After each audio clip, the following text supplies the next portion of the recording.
Could Germany and Argentina be on their way out of the World Cup in the group stages?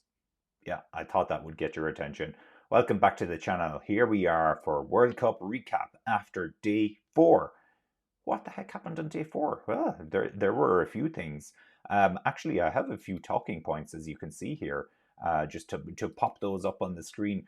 Let's talk about the Harry Kane injury. Ronaldo is going to kick off his World Cup campaign on day five, so today, theoretically, since day four was yesterday. Belgium, what's going on with Belgium? I want to talk about them a little bit, and were Germany really focused on the match that they just had? Okay, Harry Kane injury. This is the one we need to talk about. I think there's a certain sense of the media whipping up a storm here, the English media whipping up a storm here. Will he? Won't he? Will he be able to come true for this? Yeah, I think we saw obviously he picked up an injury during the Iran match. Didn't look great. However, I personally wouldn't have been hugely concerned about that. We're hearing that he went off, he had his scan, but the insider information coming from the England camp at the moment is that he's going to be absolutely fine.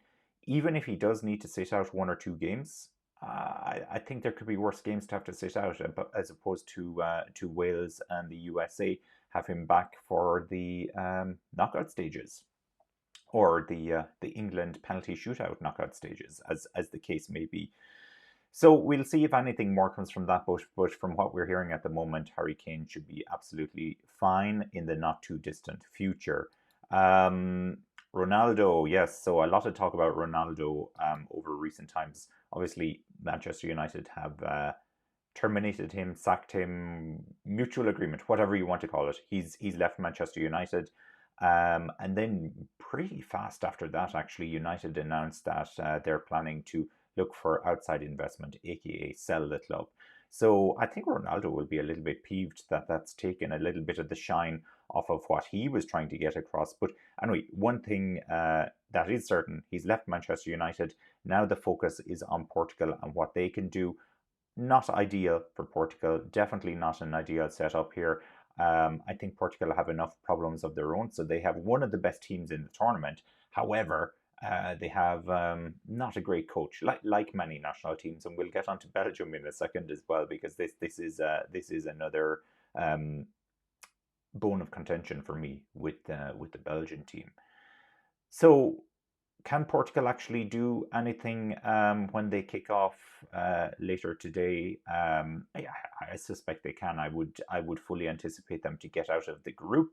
I actually think that they should win their match that they're playing today. I think they're playing Ghana, so Ghana won't be easy to score against. But I don't see Ghana hitting them for that many goals. So Portugal, the win is there if they're going to go after it. Just my opinion. Belgium underperformance. This is one I want to talk about, and Germany not focused. So maybe we need to have a look in at the actual results from yesterday. So results, here we go. Yesterday being, of course, the 23rd of November. So we've covered everything right up to the France 4-1 win over Australia the day previous. So yesterday started off quite boring with this nil-nil draw between Morocco and Croatia. Not a lot happening in that. But then we were immediately elevated into another shock. The Germany 1, Japan 2 result. You can see that here on the screen. Crazy stuff altogether for Germany. I'll touch on that because I want to talk about Belgium first. Spain had quite a comfortable win, 7-0 versus Costa Rica. Actually, in my fantasy football, I had predicted 5-0 to Spain, and at one moment in time, I thought I was actually going to get the score correct, but no, not to be, not to be. But Spain pretty comfortable against Costa Rica. Costa Rica didn't look like they were in great shape, to be honest. So it wasn't a huge shock. But Spain, yeah, looked like a strong team. So we've seen that Spain looks strong. We've seen that France looks strong. And you can make the argument that England looks strong when you look at that relative to somehow other major teams are going. And we have to see Brazil still as well. Brazil will be later today as well. Belgium 1, Canada 0. Okay, positives. Belgium got the win. They got the win without Lukaku. Are there any other positives that Belgium can take from this? I haven't checked the stats actually, but I would be very interested just to have a look at the stats. 46% versus 43% for the possession. That's quite close. But look at the attempts on goal. 21 attempts on goal from Canada, 9 attempts on goal for Belgium. On target, 4 versus 3. Then we had, of course, a load off target inside, outside the penalty area. You can see the final third entries looks much more biased towards Canada. Line breaks, that looks quite even. Yeah, discipline, I won't worry about that too much. There's no real outliers there. Actually, only one offside in the entire match. That's amazing. It was I liked the match. I really enjoyed the match. Now, it was one match that I had an opportunity to sit down and actually watch the majority of this match. Batshuayi, as you can see, scored the decisive goal for Belgium just before half time. But this is really all about what could have been for Canada. Canada had a penalty, which they missed. They had a very good shot for a second penalty, and it looked like a definite penalty. I don't know why the referee or VAR decided not to pursue that further. Would they have scored? I don't know. I think the pressure was on Canada. And they could really do with a striker. So Canada were they were misfiring a lot of shots over the bar, a lot of shots wide. And everybody wanted to take the credit for that first goal for Canada. That's kind of how it felt to me, at least. Um, yeah, so that's that. Now, the bigger talking point I want to get onto here are Belgium. So let's look at the Belgian team as it is at the moment. I think the majority of those players at this stage, their golden era is more or less gone. The majority of those players now, they'll be getting on their Zimmer frames after this tournament, and they'll be on their way to the old person's home, perhaps. The majority of these players are past their prime for club football. Let's put it that way. There are some exceptions, of course. There are some exceptions, and Kevin De Bruyne being one of them. By the way, De Bruyne was man of the match in this match. No idea how he got that because he didn't really turn up for the majority of the match. Actually, I would give man of the match to Courtois, the goalkeeper, but they clearly had different opinions on this, they being FIFA. Um, Belgium are struggling. I think Martinez as a manager is not a good manager either. He doesn't suit the Belgian style. They are ranked number 2 in the world, but based on this display last night, I don't know where they're going. I don't know where they're going or what they're doing or what their plans are moving forward. It wasn't good. Lukaku does need to return, so that might help them in some way. But yeah, they didn't fill me with a lot of confidence being the number 2 team in the world. I'm really not convinced about how far they're going to go in this tournament. I think the group they're in is relatively easy, so that's something at least that plays into their favor. Croatia and Morocco, we saw that Croatia really aren't what they used to be either. I would say another geriatric team, perhaps. But yeah, so not all that impressed. Maybe it's just a slow start for Belgium and they'll be much better next time out. But yeah, current thoughts on that. And then coming back to Germany and Germany not being focused. Um, Germany certainly dominated the match against Japan, but they couldn't convert. They don't have that person. They don't have that key striker that's going to convert all of these chances for them, and they really struggled. They had a lot of chances. They didn't take their chances, and in the end, it was Japan who came back with some amazing goals. Amazing goals. Like that second goal Japan scored was absolutely amazing. But Germany dominated that match for such long periods. They had so much good play, good passing, just no finishing product, and they've suffered as a result of that. They've suffered really big time. Can Germany now get out of this group? I don't know. I don't know. Was their eye on the prize? That's the bigger question for me because we had a lot of talk about what's going to happen with armbands, and this has been talked for a lot of different countries. Germany, though, were very vocal on this. They felt as if their right to free speech had been taken away by the fact that they weren't allowed to wear these armbands. And we saw the very famous photo now, which actually wasn't shown on the world stream, so it didn't come up on the TV screen, where the German team all covered their mouths before the matches to show or to represent the fact that free speech had been taken away from them. And of course, Neuer was checked by the goalkeeper as well as to what armband he was wearing.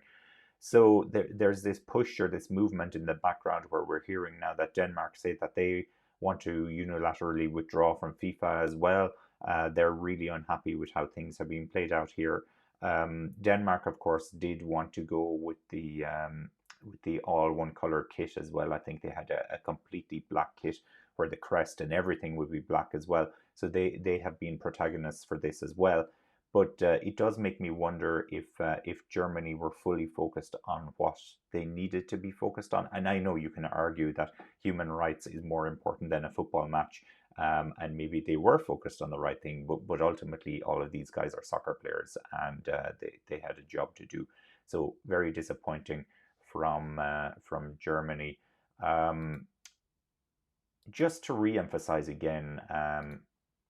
How much Germany dominated the match yesterday, I think it would be useful to have a look at the stats from that match as well.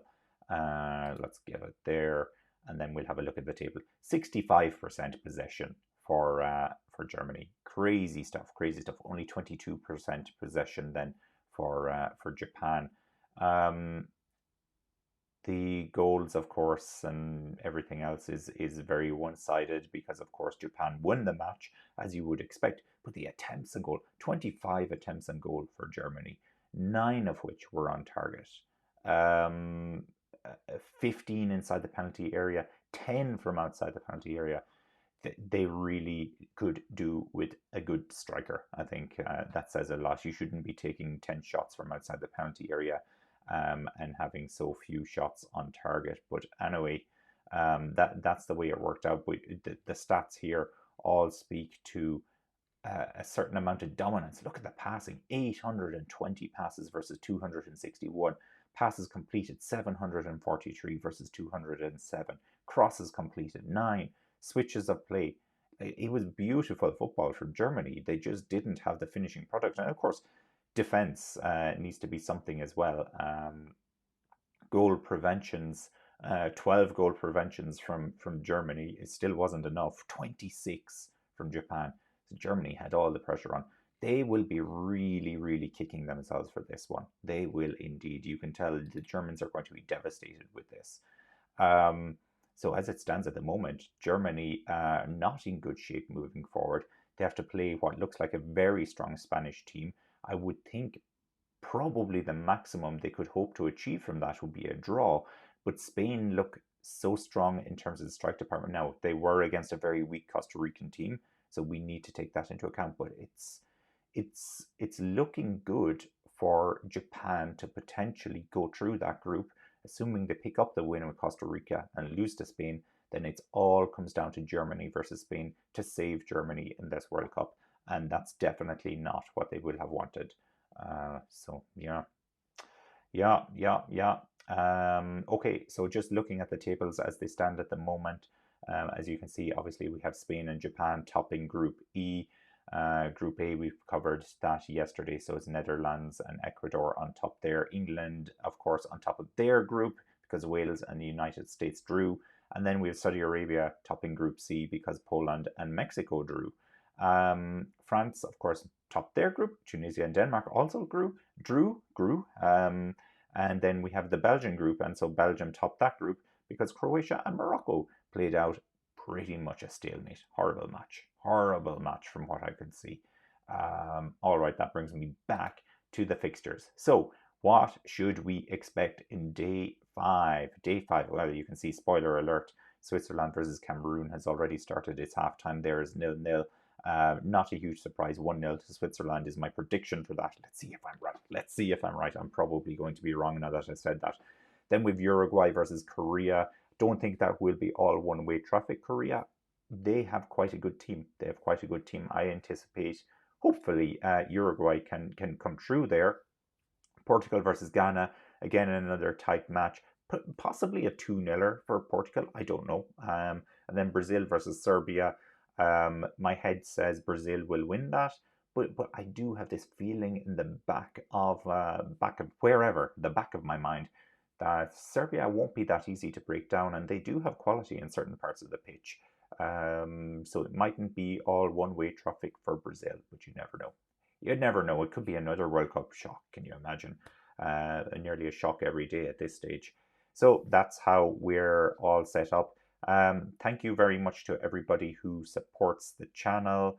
I know, yes, obviously, the winning formula, we are more about motorsports than anything else, but you know, there's leverage there for us to do all sports, and it's a festival of football at the moment, so that's why we're doing a little bit of the World Cup.